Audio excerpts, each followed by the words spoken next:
tardes. Un día más en el canal de YouTube de la Asociación de Padres de Familias Separados. Lo primero, importantísimo, dar las gracias a todos los que se han suscrito a nuestro canal de YouTube, todos los que han dado un me gusta, han hecho un comentario, pues porque realmente el canal está subiendo de una forma desorbitada. Estamos prácticamente desbordados y eso es importante, tal y como están las cosas. Es un canal de formación y por lo tanto, bueno, pues como tal lo tratamos. La última semana, la semana pasada, fue una semana en que hemos tratado el tema de la pensión de alimentos y demás. Esta semana nos vamos a ir un poquito más hacia un lado que todavía no hemos tocado dentro de lo que es los programas de la asociación, que es el tema de la psicología. Para, para llevarlo a cabo tenemos a dos profesionales de un calado increíble, porque por lo menos yo cuando he visto sus currículos así me ha parecido. Y vamos a transmitir la sensación de que el grupo de psicólogos con los que vamos a tratar hoy nos van a encauzar y nos van a llevar un poquito más hacia cómo debemos de tratar de alguna manera al menor, porque con la clínica que vamos a tratar, con Yolanda, es psicóloga clínica infantil y juvenil, y después vamos a tratar también el tema de la mediación. Vamos a intentar unirlo de alguna manera. Entonces, el título de nuestra ponencia de hoy es Mediación y Psicología, herramienta para el cuidado de los menores. Tenemos a nuestra primera invitada, que es Yolanda Soriano García, psicóloga clínica infantil y juvenil. Buenas tardes, Yolanda, ¿qué tal? Hola, buenas. Muy buenas. Muy contenta de estar aquí con vosotros. Muchísimas gracias. Supongo que no habrá ningún problema con ninguno de los dos que nos tuteemos, porque será mucho más fácil para todos. Claro, yo lo agradezco, Vamos a sí. ver, te digo, Yolanda empezó a trabajar en Madrid durante 20 años en el Centro de Investigación y Terapia de Conducta, especializado en psicología clínica. Realiza actividades docentes hacia profesores, padres, psicólogos y otros profesionales de la salud, para entidades privadas, públicas, universidades, centros educativos. Trabajas también para el Colegio Oficial de Psicólogos, asociaciones, ayuntamientos. La actividad profesional en Salamanca es como terapeuta, formadora y especialista en el ámbito infantil y juvenil, y tienes también, por lo que he visto y me he documentado, publicaciones muy interesantes en libros y en investigación. Es un muy buen currículum, ¿eh? Yolanda. Bueno, no me considero investigadora, pero yo creo Bueno, que ya uno va cumpliendo años y si no te quedas parado, pues no queda más remedio que irlo engordando, aunque no quieras. vale. Muchas gracias. Ahora vamos contigo. Vamos a presentar también a Francisco Iglesias Miranda, psicólogo mediador, al que creo que cariñosamente se le denomina Paco Iglesias. No sé si nos lo Pues permitirá o no. aparte de tutearnos, si me llamas Paco, yo te lo voy a agradecer. Me siento mucho más identificado con Paco que con Francisco. Sí, pues muchas gracias, Paco. Es responsable de comunicación de la Fundación de Atime. Es formador de mediadores y ponente en distintas jornadas de congresos nacionales e internacionales. Cuenta con varias publicaciones sobre mediación. Ha colaborado con diferentes medios de comunicación en la difusión de la mediación, y desde 2009 participa en proyectos de investigación de la Fundación Atime. Y luego mi equipo de documentación, Paco, no sé, que voy a decirlo, pero creo que en 2019 recibe la medalla al mérito profesional por parte de la Escuela Española de Mediación y Resolución de Conflictos, junto con el Diario de Mediación. No sé si será cierto. Cierto, cierto. Sí. También que eres director de Mundo Mediación También eso es. y que colaboras como psicólogo y mediador con la Asociación de Vecinos en Salamanca, del Barrio del Oeste, que es en el TOES. Desde 2008. Yo Desde... comencé en 2004 con mediación, y precisamente fue la mediación la que me hizo comenzar a colaborar con Zoes y bueno, pues ahí empezó una relación que hasta ahora ha sido bastante fructífera. Claro, me refiero a que, porque como este programa, bueno, también antes no lo he recordado, somos muy vistos en México. Estamos en colaboración con la Asociación Mexicana de Padres de Familias Separados, colaboramos y de hecho van a estar en este programa en fechas muy cercanas. Y es importante que sepamos que, bueno, que estamos hablando desde Salamanca, que los tres estamos en Salamanca, confinados, muy bien confinados, bueno, pero que para que en México sepan que el barrio del Oeste, un barrio muy bonito también de Salamanca, está eso, en Salamanca, es un barrio de vecinal. Bueno, Y que vamos a... es totalmente recomendable porque Sí, es un museo al aire libre. sí, Las sí, sí, calles sí, además. de un barrio obrero, un barrio al principio era de la periferia, ahora se ha convertido en parte del centro de Salamanca, Sí, pues con intervenciones artísticas en las puertas de los garajes han conseguido crear un auténtico museo en la calle. Así es que claro. a todo el que no lo conoce está invitado a que lo conozca. Además, ahora mismo es muy fácil porque se puede entrar uno en la página web o en internet y perfectamente puede ver la obra de arte que es el barrio. Lo reconozco. Bueno, vamos a entrar un poquito en temática. La primera pregunta va a ser para Yolanda. Yolanda, estamos ahora en temas de confinamientos y demás, pero ¿cuándo es recomendable acudir al psicólogo? Bueno, yo creo que no tenemos que tener una situación clínica, es decir, demasiado grave, demasiado ahogándonos en la piscina y en ese momento acudir a un profesional, que yo creo que muchas veces es lo que sucede y a veces es demasiado tarde. A veces los psicólogos también hacemos una labor donde nada más te estás empezando a hundir en la piscina y tú Sí. notas que de alguna manera no puedes soportar o no puedes regular y sostener la situación en la que estás. Puede ser de cualquier tipo. Y si hablamos a lo mejor más de los padres muchas veces acuden al psicólogo cuando identifican problemas en los niños. Y muchas veces ahí llegamos un poquito tarde, porque ellos entienden que el niño ya ha desarrollado una patología y que necesita solucionarla. Y a veces, si los padres estuvieran más entrenados y supieran un poco atisbar las primeras dificultades, sería más fácil. Yo creo Claro, por que eso, tenemos como psicólogos de rescate de última hora, ¿no? Cuando ya la situación está fatal, y claro, psicólogos que pueden ayudarte en cualquier proceso de tu vida que suponga una pequeña dificultad y que de alguna manera necesites algún tipo de orientación. Y muchas veces el hecho de tener hijos o por supuesto el hecho de una separación, pues a veces es bueno ser claro, humildes y dejarse un claro. poquito guiar. Por eso, y a raíz de lo que me estás comentando, ¿qué edad es la aconsejable para acudir al psicólogo? Me refiero al niño, no al mayor, al niño. ¿Qué edad es aconsejable? Pues mira, Juan Carlos, yo creo que cualquier edad, porque cuando un niño viene, siempre supone un reto para el adulto. Entonces el adulto tiene que tener un sostén emocional y un equilibrado emocional de saber conducir esa situación muy importante, porque a veces viene un niño que llora demasiado y es difícil de consolar, o no come bien, o tiene muchísimos miedos. Entonces, cualquier edad es buena para acudir a un profesional. No hay una edad mejor que otra.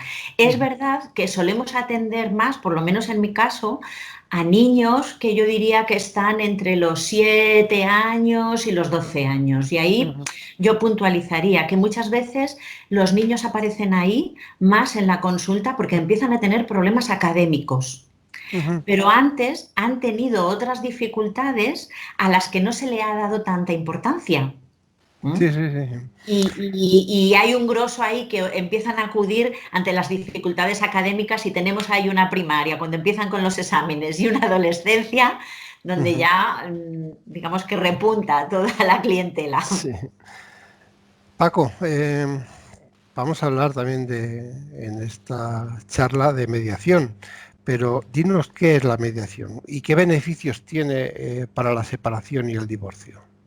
Pues mira, la mediación es una fórmula, es una herramienta que ofrece el acompañamiento de un profesional o un equipo de profesionales cualificados para que, en concreto, en el caso de separación, en el caso de ruptura de pareja o de divorcio, las personas tomen sus propias decisiones. Sean ellos quienes concreten cómo van a cuidar a sus hijos, de qué manera van a organizar los aspectos económicos y que, de alguna manera, atendiendo a lo delicado de la situación, adquieran el protagonismo, la responsabilidad de ser ellos quienes acuerden, quienes hagan ese pacto para organizar sus vidas una vez que se pone fin a la convivencia de pareja. Dime. No, te iba a decir que ¿y en qué casos crees tú que se puede utilizar la mediación? La mediación es una fórmula de resolución de conflictos. Entonces, yo soy muy generalista cuando hablo de cuándo se puede utilizar la mediación. Cuando hay un conflicto, cuando hay deseo de resolverlo a través de un acuerdo y las partes aceptan voluntariamente la intervención de un mediador para facilitar llegar a ese acuerdo. Eso sería a nivel general. Luego, si entramos en particularidades, la ley ya pone algunos límites al uso de la mediación, cuando hay una situación de violencia de género, por ejemplo. Pero en concreto te diré que la aplicación más tradicional de la mediación es precisamente las situaciones de ruptura de pareja. Y de hecho ha tenido una extensión y una expansión muy fuerte en los últimos años, porque en esa situación tan concreta ha tenido muy buenos resultados. La mayor parte de las personas que acuden a un proceso de mediación para organizar su separación llegan a un acuerdo. Y yo, en concreto, la Fundación ATIME, para la que trabajo desde 2004, cumple en 2020 30 años de ejercicio en mediación. Fue la primera entidad que puso en marcha un programa de mediación en ruptura de pareja en el año 90, y los datos que puedo facilitar es que más del 80% de las personas que inician un programa de mediación llegan a acuerdos, y que, por otro lado, hay un dato muy importante, y es que con el paso del tiempo, más del 90% de las personas mantienen esos acuerdos con el paso del tiempo. Entonces, eso no solamente es un beneficio de ahorro en coste de tiempo, porque el proceso de mediación es más corto que otros procesos, de ahorro en coste económico, porque también es un proceso más barato, y de hecho en muchas ocasiones, y hay muchas administraciones públicas que tienen servicios de mediación financiados, también es un ahorro en tiempo y una inversión en tiempo, porque si el acuerdo se mantiene, vosotros desde la Asociación de Padres Separados creo que seréis más que conocedores de que en muchas ocasiones un mal acuerdo, un acuerdo que se ajusta demasiado, o una imposición desde un juzgado, en muchas ocasiones requiere mucho tiempo posterior, ¿no? Claro. Yolanda, ¿qué herramientas consideras que son importantes para la educación y crianza de los hijos de padres separados o en padres separados? Pues efectivamente tendríamos a lo mejor un montón de herramientas, pero yo creo que hay una que es como la llave maestra de todas las herramientas, ¿no? Y eso es la regulación emocional. Me explico qué es eso. Es decir, a lo largo de la vida nos van sucediendo cosas que hacen que sintamos determinadas emociones, y esas emociones que son necesarias y que son buenas y que es bueno sentirlas, que no estoy diciendo que no haya que sentirlas, las aprendemos a manejar para poder continuar con la vida, ¿no? Entonces, cuando hay una separación, si ya los hijos también suponen un reto en ese control emocional, cuando hay una separación, hay una situación estresante, por buena que sea, por mucha mediación, pero siempre hay unas emociones que se disparan, porque nuestro sistema nervioso está preparado para eso, está preparado para, de alguna manera, activarse cuando entiende que hay algo que tenemos que afrontar.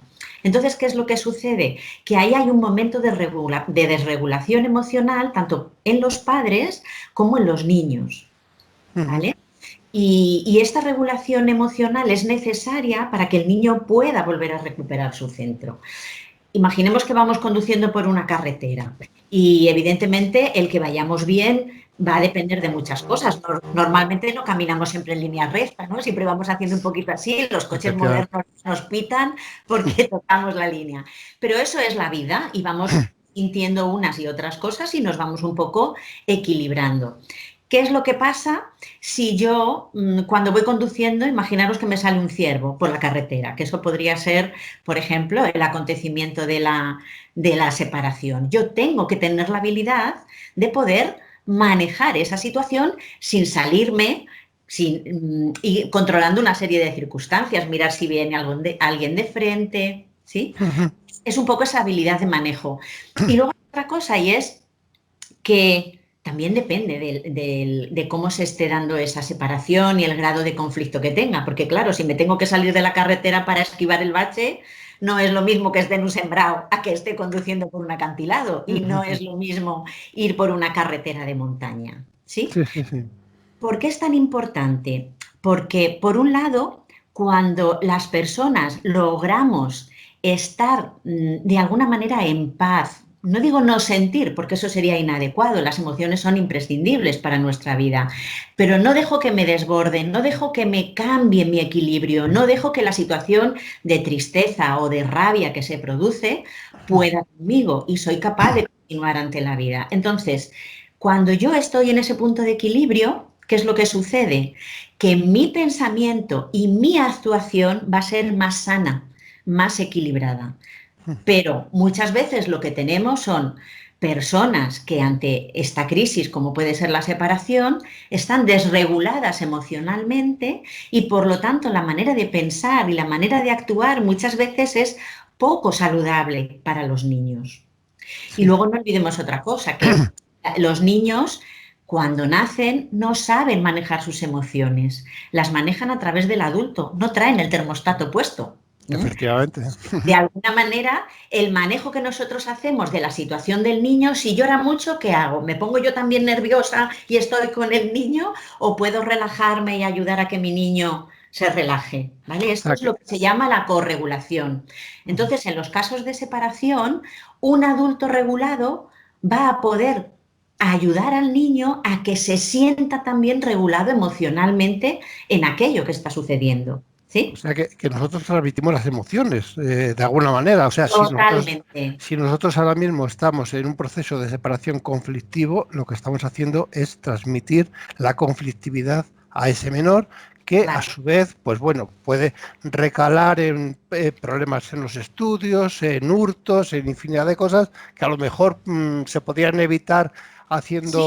o a lo mejor, por ejemplo, Juan Carlos, pues nos ven tan desbordados que ellos ocultan sus emociones porque de alguna manera ellos dicen, bueno, ¿cómo le voy a ir yo a mi padre o a mi madre con esto, con la que Sí, tiene encima, ¿no? Y claro, se convierten en invisibles. claro. O sea, ahí se dan muchísimas anormalidades y muchísimos espejismos, como el, no, mi hijo está bien, está perfectamente. Bueno, igual hay que mirar un poquito más, porque igual lo que está es congelado y no te quiere dar ningún problema. Claro. O sea, que no Pues, siempre es un grado de conflicto alto. sí, A veces a, los tenemos más hipoactivados.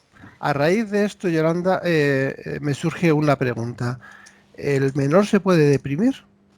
Por supuesto, y los niños. Sí, los Quiero niños, sí. decir Menor, que los a niños. veces, sí, porque a veces asociamos mucho más la depresión a un adolescente que le deja la Por eso. pareja, que no se encuentra a sí mismo y etcétera. No, los niños también pueden estar deprimidos y pueden tener un cuadro clínico de depresión. Son niños normalmente muy hipoactivados, ¿no? Que han pasado a tener un estado emocional permanente en la tristeza, en el desasosiego, en la pérdida de seguridad, pensando que el adulto está tan mal que no me puede sostener o que este cambio de la separación me va a obligar a cambiar de ciudad o cambiar de Sí, colegio. Entonces, digamos que la separación puede ser un precipitante, pero hay otras muchas situaciones por las que un niño se puede deprimir y efectivamente eso es una realidad. una realidad. Hay una cuestión que, si Sí, me permitís, sí, sí, por supuesto. Claro, estaba escuchando a Yolanda y cuando hablábamos de las herramientas, la psicología y la mediación como dos herramientas, estaba viendo la absoluta complementariedad que tienen tanto una como la otra, porque cierto es que es necesario el conocimiento de las propias emociones para poder autorregularse y poder facilitar la regulación de los hijos. Pero, por ejemplo, cuando se plantea la mediación yo siempre la he definido como una solución más completa, porque no solamente tiene el ámbito del acuerdo, de lo que hay que regular legalmente, lo que son las visitas, alimentos, el tema económico, etcétera, etcétera, ¿no?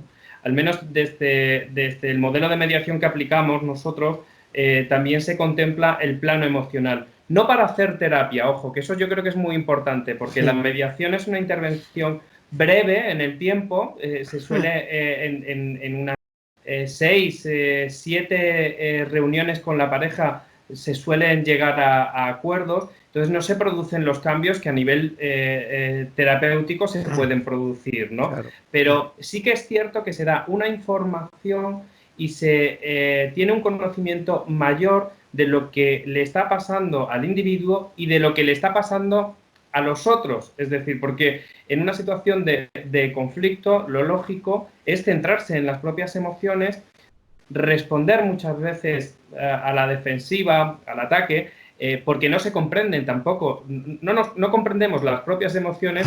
Sí. Tenemos aún más dificultades para comprender las del contrario, ¿no?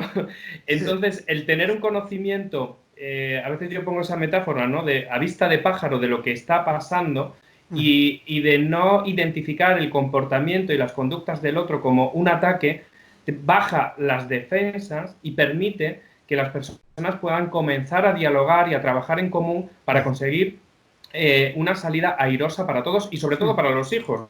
Sí. Porque qué duda cabe que la situación de descontrol, ¿no?, cuando vamos por esa carretera que decía Yolanda y aparece el animal de repente, pues desde luego es una situación que rompe ese estado de tranquilidad y de confort, y que de alguna manera el responder es un poco complicado, se nos pone difícil. Pero está claro que con independencia de la intensidad de las emociones, un padre y una madre quieren lo mejor para sus hijos y tienen objetivos comunes, tienen dificultades para ponerse de acuerdo, y de ahí que la mediación pueda ser una buena herramienta. Insisto, que no desde el plano terapéutico. En mediación no hay ningún objetivo de cambiar la conducta, el comportamiento, las actitudes.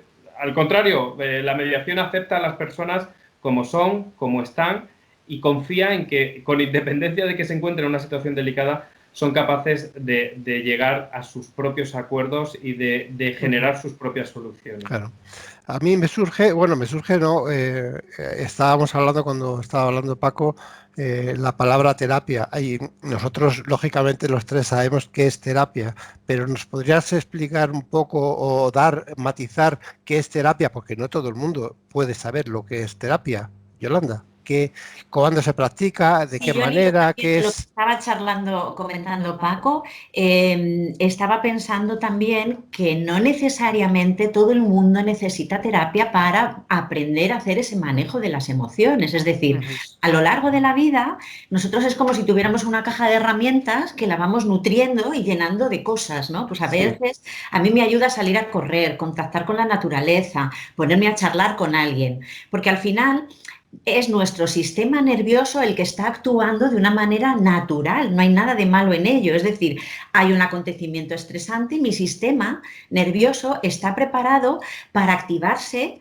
en la rama simpática, intentar defenderme ante el peligro. Y no es una persona buena o mala, sino que eso sucede de manera natural. Yo, si le doy tiempo a eso, puedo entender que no es tan amenazante, que no es tan peligroso, manejo mi rabia. Y a lo mejor la manejo haciendo yoga o charlando con las amigas y llamando por teléfono o lo que sea, con lo cual voy nutriendo mi caja de herramientas para, ante las situaciones adversas, poderme manejar. ¿Cuándo se tendría que dar el paso? Cuando yo me quedo anclado en una emoción y donde la rabia no me permite, por ejemplo, actuar en una mediación. Os pongo un ejemplo. Muchas veces el que yo esté tan anclado en esa emoción negativa, decíamos que no me permite ni pensar ni actuar de modo correcto. Y en esto yo creo que hay muchos decálogos donde se dice lo que no hay que hacer con el niño, ¿no?, para proteger al menor. Por ejemplo, pues no utilizar al niño de mensajero. No mandarle los mensajes a la otra pareja, a la otra parte, padre o madre, a través del niño, ¿vale? Y de cajón nos viene la respuesta correcta. ¿Cuál sería lo correcto? Bueno, pues comunícate directamente. Entonces, esa es la información, la tiene todo el mundo. ¿Por qué no se puede hacer? Porque a veces detrás de eso, imaginemos que hay, es un ejemplo porque cada persona puede sentir una cosa distinta, pero imaginaros que yo me he dejado llevar y estoy anclada en el miedo, porque si le comunico algo directamente al padre o la madre de mi criatura, se pone muy enfadado, se pone muy nervioso, va contra mí y entonces yo repliego la comunicación y mando al niño de mensajero. Entonces, si yo no soy capaz de controlar esa emoción tan gorda, voy a seguir cometiendo el mismo error. Aunque políticamente yo sé que es lo correcto. Sí. Y así podríamos decir, pues cuando yo le doy demasiada información al niño y venga a darle información, porque tu padre, fíjate, porque tu madre, ¿no? Y no me ha pagado este mes y otra vez que vamos a juicio y ahora tenemos que, ¿sí? Claro. Y a veces lo que hay detrás es una emoción de rabia que todavía no se ha manejado, no te permite llegar a esa conexión, a esa comprensión. Entonces, lo de la terapia no es siempre imprescindible. Tenemos otras maneras de enriquecer esa caja de herramientas. Y por último, y yo lo que creo ahí que es también importante es que cada padre y cada madre sea consciente de esto, porque si estamos anclados en ese sistema de defensa nos pasamos la vida señalando al otro, porque el otro es quien lo hace peor, porque que vaya al psicólogo el otro, pues que controle el otro su enfado, ¿no? Y ahí yo creo que esto es como cuando nos montamos en el avión y empiezan las azafatas a darnos instrucciones y nos dicen que primero, en caso de catástrofe, nos pongamos los adultos la mascarilla para poder atender al niño. Es decir, que primero está la tarea de una paternidad y maternidad responsable y consciente de aprender a manejar las propias emociones. Eso nos va a ayudar a llegar a la mediación, nos va a ayudar a saber actuar con el niño, nos va a ayudar a afrontar. Pero si no puedo volver a mi equilibrio, seguir conduciendo por la carretera, entonces sí que puedo necesitar ayuda. Y ahí entramos en la parte clínica. Paco, ¿es necesario un proceso de mediación en la separación y en el divorcio? ¿Y tú quién crees que se puede beneficiar de este proceso de mediación?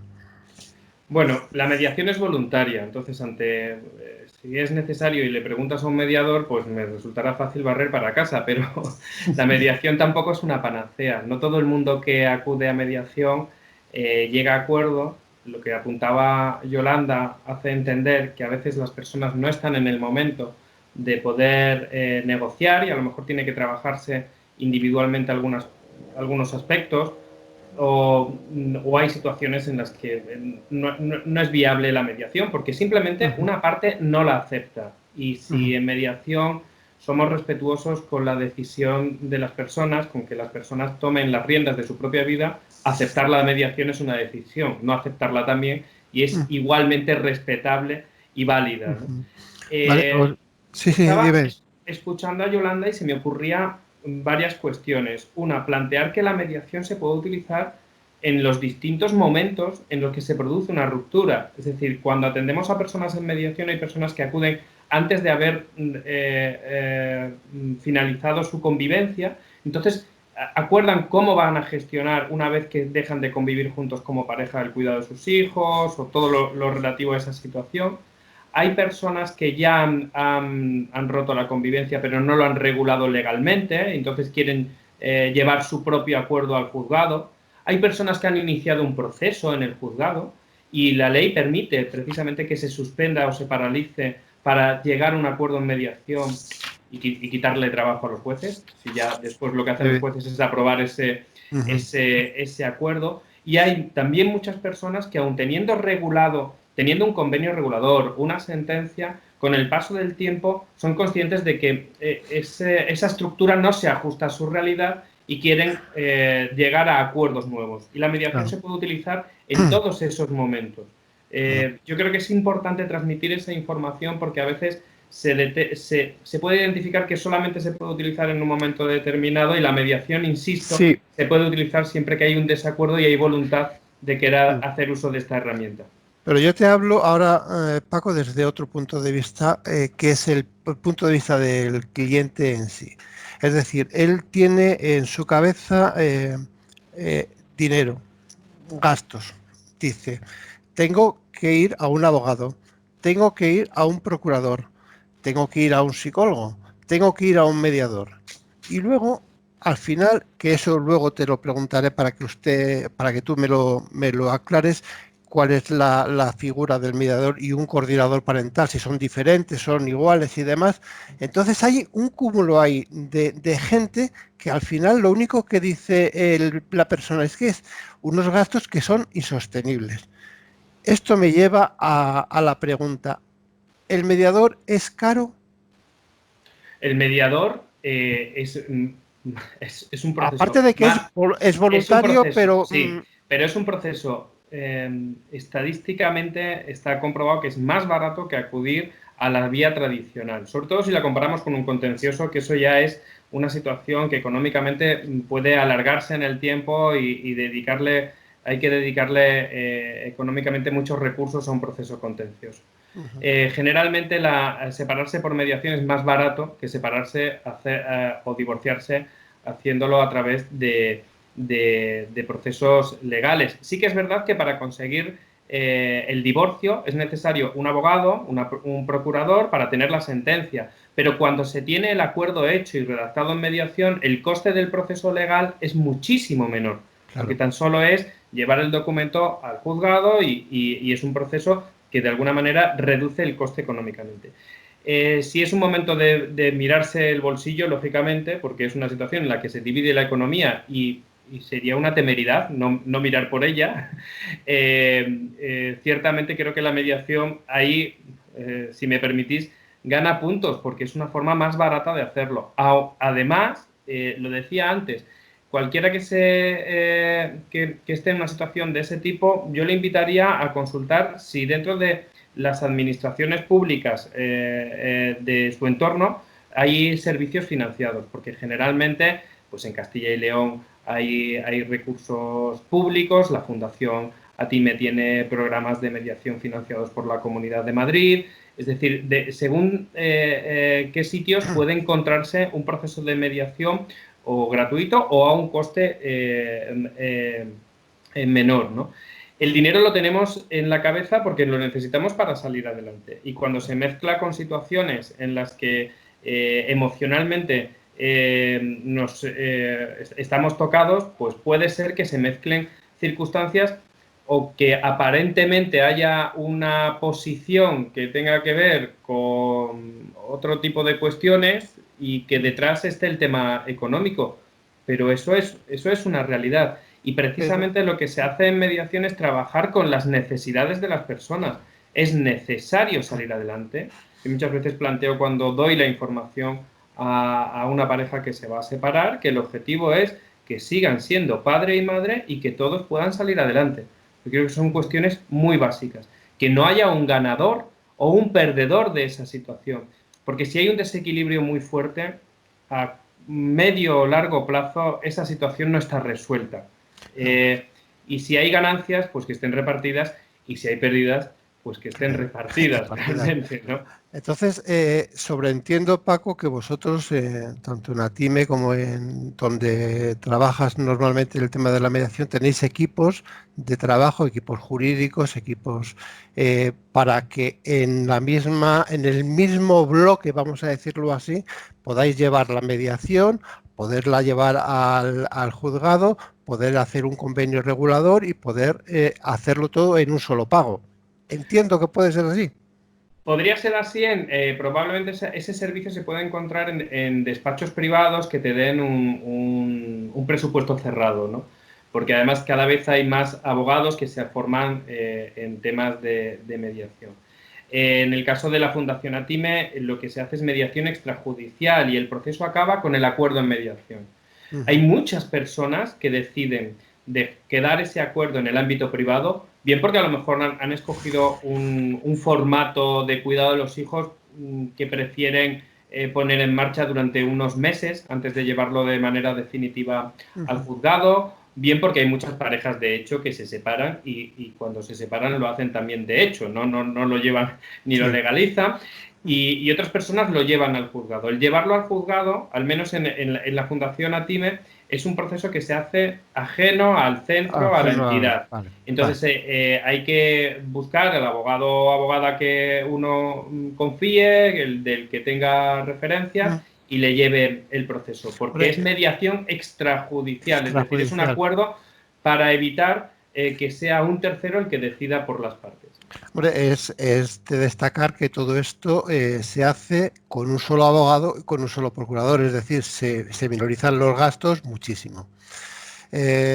Luego hablamos de otra cosa que vamos a darle un poquito de cancha a Yolanda, porque si no, ¿cuánto dura el tratamiento psicológico, más o menos, de un menor en un proceso de separación? ¿Cuánto tiempo? ¿Cuántas sesiones? ¿Cuánto podría ser?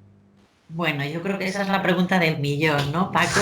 ¿Cuántas sesiones vamos a necesitar para que esta familia llegue a un acuerdo? Sí. Es que depende de muchísimos factores, porque depende de cuál es la situación de la separación, cuáles son las capacidades de regulación y el ajuste psicológico de cada papá. Yo os diré que la mayor parte de las veces que una familia acude a consulta, sea por un tema de separación o de cualquier otro, por lo menos cuando estamos hablando de población infanto-juvenil, el casi 80% del trabajo es con los padres. Depende de lo que los padres sean capaces de trabajar, de asimilar, pero claro, cada situación es un mundo, porque no es lo mismo un papá o una mamá que vengan de una violencia de género, por ejemplo, no es lo mismo un papá o una mamá que vengan de una alienación parental, no es lo mismo una situación de un niño que a lo mejor el conflicto que te trae es que ha somatizado tanto la situación que está enfermo y que tiene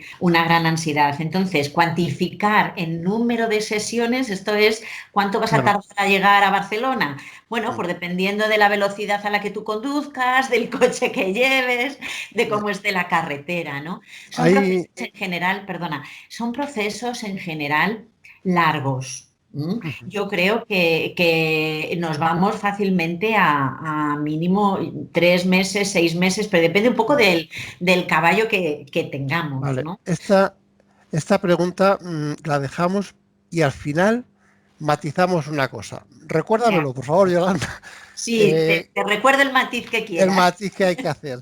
Vamos a ver, el trastorno por déficit de atención del menor puede estar ligado en parte a la separación de los padres y luego otro matiz también que te quiero, has hablado de la alienación parental, luego tú crees en la alienación parental, no, igual no como síndrome, pero sí como alienación parental. ¿Nos puedes...? Sí. A ver, ¿una separación produce un TDAH? No, rotundamente, ¿no? En todo caso, cuando el bebé nace, aparte de haber en un 70% de los casos una carga genética importante, con lo cual traemos una biología determinada, cuando el bebé está en el vientre materno ya va desarrollando su propio sistema nervioso y ese sistema nervioso también se está desarrollando con lo que pasa en el ambiente. Si la mamá está muy estresada, por ejemplo, si hay un gran conflicto, y ahí estaría el tema de la separación, y hay un gran conflicto y la mamá vive mucho estrés, el sistema nervioso del bebé va a quedar tocado y probablemente las funciones ejecutivas, que son las últimas que se desarrollan, no llegan a madurar y no llegan a desarrollarse 100% y podemos tener dificultades en esa función ejecutiva. Pero de per se que se desarrolle un déficit de atención por la separación, no. Y otra cosa es que los niños empiecen a tener falta de concentración y problemas de rendimiento. Y ahí lo que sí que sabemos es que esa regulación emocional de la que hablaba antes está tocada, está siendo deficitaria y la emoción hace que mi cerebro no pueda pensar de manera adecuada. ¿Sí? Eso es con respecto a lo del déficit de atención, un poquito. Y luego, con respecto al síndrome de alienación parental, Yo creo que se ha tipificado mucho porque antes la mayoría de las custodias recaían de manera automática en las madres y efectivamente ahí, en la medida que no había un buen manejo de las emociones, imaginemos una madre muy rabiosa, muy enfadada, que no ha podido volver a su punto de equilibrio, pues constantemente le sale esa rabia hacia el otro progenitor y es verdad que va desarrollando en el menor una imagen determinada y unos pensamientos determinados porque ve a través de los ojos de la madre. Pero otras veces también está ya sucediendo al revés, en custodias compartidas. Hola. Es decir, Así ¿estás que de acuerdo? se nos había ido, Paco. Sí, a ver, vuelvo. Vale, Vale, pues espera, ahí perfecto, os está. veo. Estamos ya. También Estamos ahora otra vez, sí. estamos viendo cómo sucede al revés, es decir, a veces ya no es la madre que está desbordada y ansiosa y genera esta imagen y este rechazo en el niño, es que a veces también ya está pasando en los padres y sigo poniendo el mismo atención en el mismo punto. Si yo he logrado digerir mi rabia o mi tristeza o mi desconfianza, mi relación con el hijo va a ser de una manera mucho más adecuada, mucho más natural y no voy a meter en él esos pensamientos y esas emociones negativas hacia el otro. Pero sí que ocurre, e incluso sin llamarlo síndrome de alienación parental, en parejas que no están separadas. Sí, Eso sí, lo sí, por vemos muy a supuesto. menudo. Ujú. Paco, ¿cómo se complementa un proceso de mediación con un proceso terapéutico y viceversa? Pues mira, la mediación es una herramienta que puede ser útil. Por ejemplo, cuando antes hablaba Yolanda que no siempre es necesario terapia, pues es posible que haya personas que no necesiten esa complementariedad, que no necesiten un proceso terapéutico paralelo. Ujú. Y en ocasiones sí es necesario. En ocasiones favorece que las personas puedan gestionar sus emociones de una manera más adecuada y puedan tomar las riendas de tomar sus propias decisiones. Pero también a veces es muy necesario que se asesoren legalmente, porque los mediadores no podemos asesorar legalmente, ni hacemos el papel de los psicólogos, ni hacemos el papel de los abogados. Y en Ujú. ocasiones desde mediación se interrumpe un proceso a la espera de que alguien reciba un asesoramiento de un tipo o de otro para poder tomar las riendas, porque los mediadores en ningún caso van a tomar decisiones por ellos. Entonces, las decisiones tienen que ser lo suficientemente sólidas para que Ujú. en un futuro se puedan mantener, puedan sostener una estructura que en definitiva permite cuidar de los hijos de manera conjunta y salir adelante, que son dos cuestiones Ujú. Sí. absolutamente básicas. A ver, Eh, sí, te voy a decir, una cosita que me interesa mucho. Antes no lo hemos hablado, pero creo que la gente tiene que saber cuál es la diferencia entre el mediador y el coordinador parental, que antes lo dejamos ahí en... Se había quedado en el tintero, sí, y además te agradezco que lo recuperes, porque son dos figuras totalmente diferentes. El coordinador parental parece que es una figura más reciente, al menos aquí en España, y es totalmente distinto porque el coordinador parental es una figura impuesta por un juez. El mediador y la mediación es voluntaria. Sí. El coordinador parental es deseable que tenga formación o actitudes mediadoras, porque va a tratar de mejorar la relación entre un padre y una madre, entre progenitores, para adecuar, para tener un cuidado de los hijos adecuados. Ujú. Entonces eso es bueno, es beneficioso que tenga formación o actitudes mediadoras. Claro, Pero el coordinador parental tiene que dar informes y la Ujú. mediación es confidencial. Vale. El coordinador parental tiene que dar recomendaciones y los mediadores no damos recomendaciones ni aconsejamos, facilitamos un contexto de diálogo y de colaboración para que las personas lleguen a su acuerdo. Es decir, que hay grandes diferencias, Sí. aunque digamos, las actitudes, capacidades pueden ser similares Ujú. de un profesional u otro. Y si me permites también un matiz, creo que es importante, el coordinador parental es posterior a la separación, es decir, es una persona, como tú muy bien has dicho, impuesta por un juez, de alguna manera impuesta, la palabra no me gusta mucho, pero bueno, y que tiene que estar relacionada con el derecho. Vosotros Sí. estáis relacionados con la psicología, podéis estar relacionados con el derecho si sois mediadores, pero no obligatoriamente como el coordinador. Aparte que el coordinador es un poco el puente que hay entre el juzgado, o sea, mejor dicho, el juez y la gente que está separado, pues para evitar ese típico conflicto de es que no me da la ropa, es que no sé qué, es que es el que hace un poquito el puente para no llegar tanta denuncia al juzgado. Pero entonces sí que es cierto que hay una diferencia y además abismal entre las dos. Y además date cuenta que la mediación o la esencia del ejercicio de la mediación es fuera de los juzgados. Hablamos siempre de la mediación como fórmula extrajudicial, como la forma más adecuada de ejercer la mediación. Y el coordinador parental ya es una figura dentro del juzgado y que está al servicio del juez. Es decir, que de alguna manera... bueno, por supuesto está al servicio del beneficio del menor, Claro. pero que en cualquier caso tiene que emitir informes, tiene que dar una serie de pautas, que son cuestiones que los mediadores no hacemos ni por asomo. Claro. ¿Alguna vez... sí. Perdona, Yolanda, sí. Hasta donde yo sé, y voy a barrer para casa, Paco. Haces bien. Haces muy bien. La figura del coordinador, en lo que yo conozco, también es importante que tenga conocimientos y formación como psicólogo. Es decir, gran parte de ellos recomiendan que sean psicólogos, porque no solamente tienen que tener conocimientos jurídicos, sino que también tienen que aprender a manejar la situación con la que viene el adulto para ayudarle poco a poco a encontrar ese camino hacia la conciliación y hacia la protección del menor.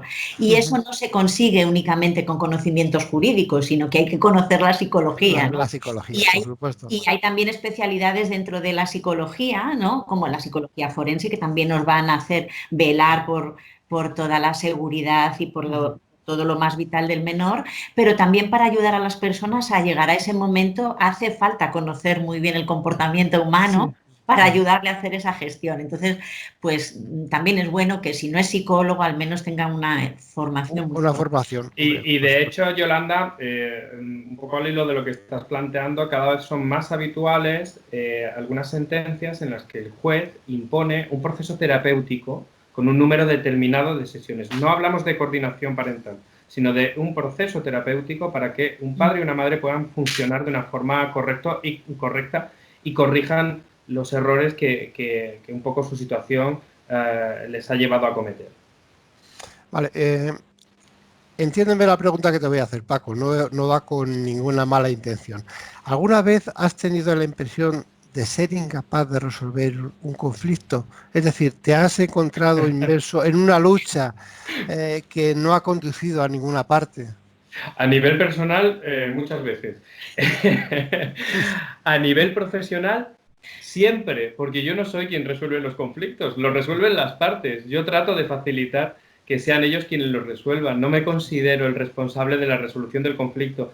Y eso, por un lado, es una grandeza. Yo, mi profesión de origen es la psicología y siento mucho más responsabilidad en la resolución cuando actúo como psicólogo. Seguro que Yolanda me entiende, y me siento mucho más frustrado si no se consiguen los objetivos que en mediación, cuando son las partes las que de alguna manera son los responsables de conseguir ese acuerdo y de dar una salida airosa al conflicto. Sí, voy a querer dar una anécdota, Paco, con tu permiso. Adelante, adelante. Porque la anécdota es de Paco. ¡Ay, madre! Recuerdo una mediación que él estaba haciendo que fue muy costosa, muy dificultosa, ¿no? Que fue un proceso muy largo, que fue un gran trabajo por parte de Paco, que es un gran profesional, y entonces cuando salió de la mediación y se pudo decir, ahora una cerveza. Bueno, te diré, ¿Te acuerdas de aquello? Me acuerdo de aquello, pero es que la cerveza fue, nos la tomamos todos los que participaron en la mediación, es decir, a lo largo del proceso de mediación, no era un tema de ruptura, era otro asunto. Sí. A lo largo del proceso de mediación, uno de ellos me comentó que los acuerdos entre la familia siempre la habían alcanzado tomándose una cerveza. Sí. Y entonces, pues, allí en el frigorífico del despacho, pues preparé unas cuantas cervezas para el último día, que había que perfilar algunos acuerdos, y cuando estaba el momento de perfilarlos saqué las cervezas y desde luego alcanzaron el acuerdo. No por la cerveza, sino porque ellos también hicieron un gran esfuerzo en conseguirlo. Y que yo creo que nosotros celebramos los éxitos y los sentimos con ellos, ¿no? Y Oye, pues, entonces sí. es un alegrón, ¿no? pues, No estamos pues, únicamente ahí con el piloto profesional, sino pues estamos también con corazón queriendo que salga. Hombre, cuando terminemos la entrevista brindaremos con una cerveza, entonces, ¿no? Pues pues perfecto. Perfecto. Pero una cerveza, en este caso virtualmente, el brindis será virtual, pero bueno. Yolanda, vamos acabando casi ya, pero bueno, ¿cómo vamos a conseguir o cómo va a conseguir un psicólogo lo que no hemos conseguido nosotros en casa? Y después, ¿cómo le explicamos a un hijo que vamos a ir al psicólogo? ¿El menor lo pasará mal durante la terapia? No sé. Pues sorprendentemente a veces es más fácil, ¿no? De lo que parece, porque en la medida que vamos todos, el niño no se siente identificado como el problema. Eso es muy importante y ahí yo creo que depende del buen hacer del psicólogo. El cómo ayudamos a los padres es que hay un acompañamiento. Nosotros no tenemos la solución, pero hay un acompañamiento hacia el crecimiento personal del adulto, con lo cual muchas veces ese padre o madre vivencia esa ayuda de una manera muy positiva, porque se le ayuda realmente a poder ejercer esa paternidad de una manera más fácil. ¿Sí? Sí. El niño muchas veces no tiene miedo. Estamos empezando cada vez más a oír a los niños diciendo, por favor, llévame al psicólogo, Claro. porque igual yo te veo tan desbordado y yo estoy tan fatal que no me atrevo a contártelo porque creo que tú no me vas a poder sostener, porque no me vas a hacer caso, porque te va a parecer una tontería.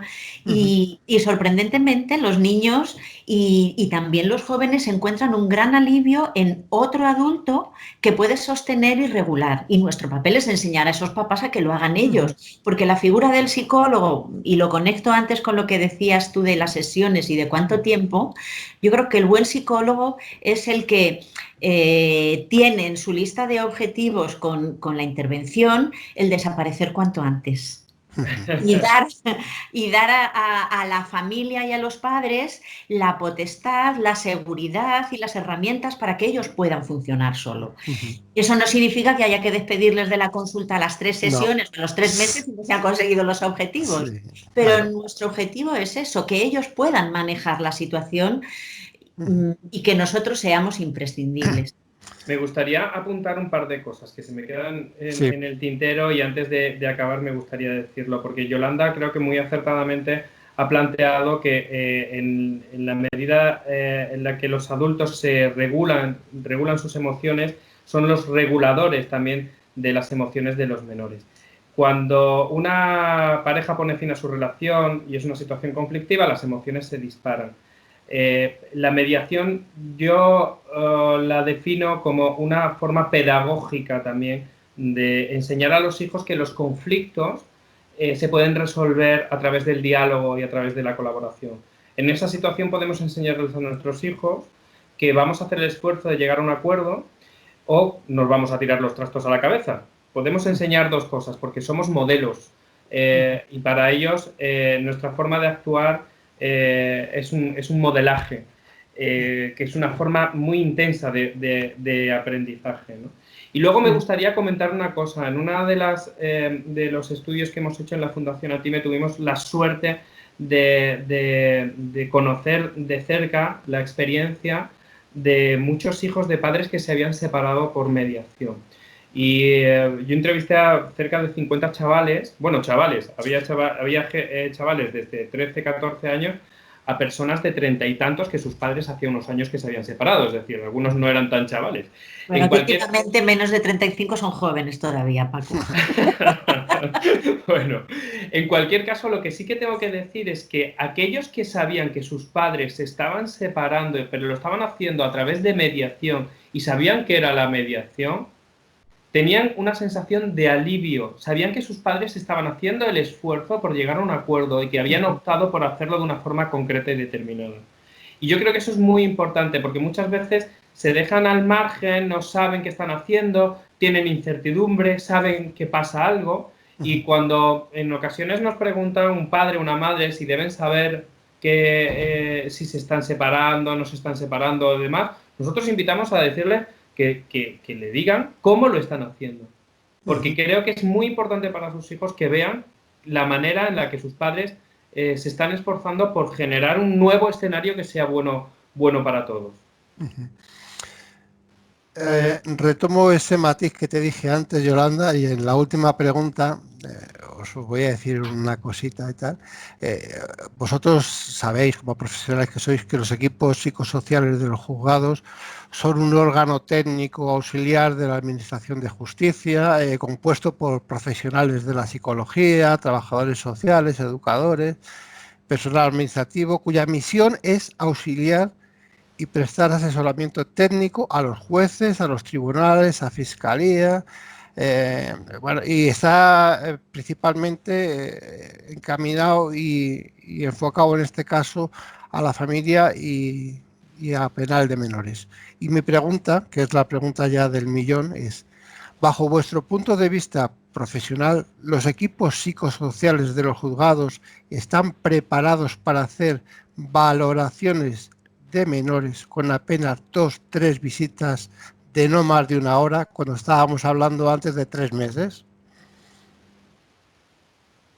Bueno, es que yo creo que la escasez de recursos es como la escasez de rinocerontes. Es que lo hay por todos los lados. Quiero decir, tampoco tenemos profesionales psicólogos dentro del sistema de salud. Sí. Digamos que los psicólogos en general creo que somos un colectivo bastante arrastrado, donde la mayoría de nosotros tenemos que trabajar de forma autónoma porque no hay esos puestos de trabajo y por lo tanto también hay pocos para atender mucho. Y con respecto a los servicios psicosociales, yo sí que a veces añoro el que tengan una formación más clínica. Porque su formación creo que es bastante más reglada o más tradicional, etapas evolutivas, por ejemplo, o mínimos para proteger al menor, pero hay toda una serie de aspectos clínicos que se están moviendo detrás que si no los ves difícilmente puedes ayudar o llegar a unas buenas recomendaciones. Y desde luego en 3 sesiones, cuando... Yo recuerdo en esto cuando vi al primer hiperactivo, que yo no tenía ni idea y le llevaba haciendo test y pruebas y sesiones y yo no sabía qué le pasaba a aquel muchacho. Y entonces mi gran amiga y maestra Trini me dijo: Yolanda, ese es hiperactivo. Dice: ¿cómo lo sabes? Dice: pues no has visto que no para de subir y de bajar por las escaleras, ha tocado 5 veces al timbre. Es decir, que a veces el recorrido profesional hace Sí, que eso sí es en muy cierto. poco tú tengas exactamente un dibujo claro de la situación de la familia, de la situación del menor, y puede resolverse también de esa manera fácilmente, ¿no? Pero a veces creo que tienen demasiados casos y son pocos. Hombre, yo entiendo que este tema que os acabo de plantear ahora, que es muy delicado, es cierto, cuando debería de estar externo a lo que es el Palacio de Justicia. A mí me parece que un crío que tenga que entrar en un Palacio de Justicia, que se vea con unas gentes, no con unas togas, porque lógicamente con menores no se trabaja con toga, pero es como además muy somatizado, muchas veces con temas muy aprendidos, me parece a mí que los Es equipos abrumado, psicosociales sí. deberían de estar fuera de los juzgados, deberían de ser externos, deberían de ser, como ha recordado 1000 veces, jueces con los que nosotros trabajamos en la asociación, que debería de estar jugando el psicólogo con él, tirado en el suelo, jugando, y le Sí. sacas mucho más a ese niño o a ese menor que tan frío como es una mesa y un... Pero bueno, eso es un criterio Pero Juan personal mío. Carlos, yo me atrevería a decir que no solamente en lo relativo a los niños, los temas de familia, sería deseable que no estuviesen en los juzgados. Yo creo que Exactamente. el derecho de familia debería tener una revisión muy profunda y sobre todo creo que hay mucha falta de recursos para que se pueda ajustar a lo delicado de las situaciones que en una familia se pueden dar, ¿no? Y que tiene que ver con esa parte legal. Yo estoy de acuerdo contigo en que, desde luego, 3 sesiones, ese límite de tiempo no es lo adecuado.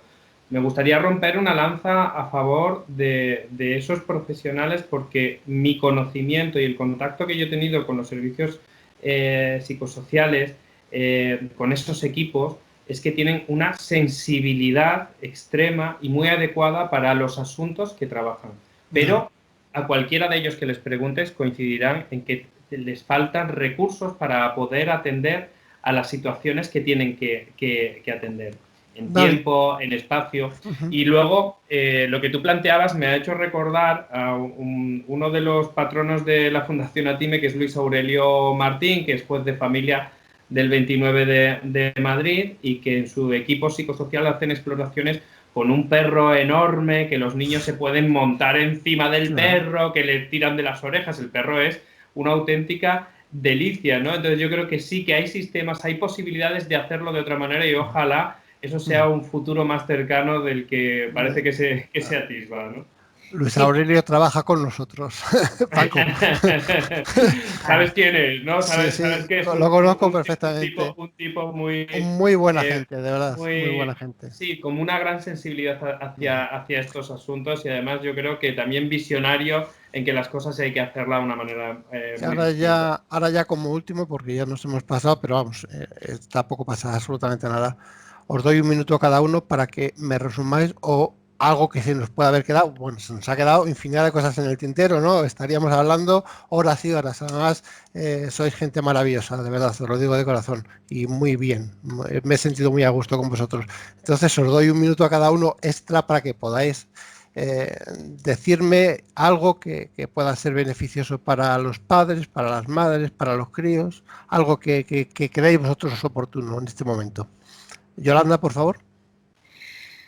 Bueno, yo diría que si yo me ocupo de estar bien y no en una cuestión egoísta, sino en una cuestión de paz, ¿no? Y de tener ese crecimiento personal que me ayude, pese a estas situaciones difíciles, a encontrar mi centro y mi equilibrio, yo seré siempre mejor padre o madre para mis hijos, porque podré sostenerles y podré también ayudarles a que ellos desarrollen esta caja de herramientas. Y yo creo que en una sociedad donde lo que prima son los intereses económicos y también el desarrollo cognitivo y la cantidad de títulos que tenemos, el gran reto es dar la importancia que merece a cómo siento, a cómo transmito y me pongo de acuerdo y hablo de mis emociones, y cómo eso modela y ayuda a aprender a mis hijos. Entonces, creo que eso es un factor de resiliencia fundamental para la vida. Y ojalá que todos pudiéramos asumir ese gran reto de aprender esos recursos para manejar nuestras emociones intensas, que a todos en algún momento nos vienen, porque eso nos va a ayudar a que nuestros hijos estén muchísimo más sanos. Paco.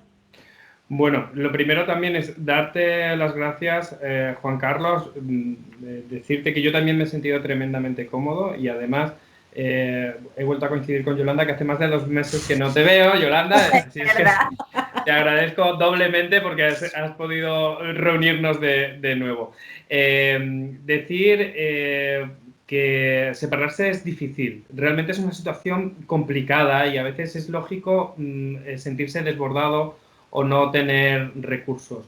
Decir también que divorciarse, el divorcio no afecta a los menores. No es así. La forma de divorciarse puede afectar. Es decir, que si conseguimos una buena forma, una buena gestión de ese cambio, podemos encontrar escenarios en los que podamos seguir cuidando de nuestros hijos de una forma adecuada, e incluso enseñándoles que los conflictos se pueden resolver de una forma dialogada, con consenso, con acuerdo, colaborando, y que si alguien se está separando o ha pensado en separarse, que si no conoce la mediación, que se informe, que pregunte qué es, porque puede ser una herramienta muy útil para hacerlo de una forma adecuada. Pues muchísimas gracias a los dos, ha sido un auténtico honor, un placer, y decirles a todos ustedes que bueno, que una guapísima mujer como Yolanda, que podamos verla cuando vayamos a terapia Estoy poniendo colorada. o conversar con un mediador de la categoría de Paco es realmente increíble, y que solucionan conflictos y que no nos hacen más conflictos, sino que nos solucionan conflictos. Con tu Entonces, pues permiso, bueno, Juan Carlos, voy sí, a poner más colorada a Yolanda. Es que sí. Yolanda es más guapa por dentro que por fuera. Evidentemente tú que la conoces mucho más. es, Agradezco el piropo, Paco. es Sabes un muy bien auténtico que lo que placer. dices lo es. Y Recordarles a todos ustedes que la próxima semana tendremos un nuevo tema dentro de lo que es la separación y el divorcio, y esta vez hablaremos con un juez, perdón, con un magistrado y con un abogado de los gastos extraordinarios. Hasta entonces, el que siga confinado, pues que siga confinado, y saludos cordiales y muchísimas gracias por todo. Por cierto, suscríbanse a nuestro canal. Muchas gracias. Nos vemos. Hasta el próximo gracias. martes. Hasta luego. Gracias, adiós.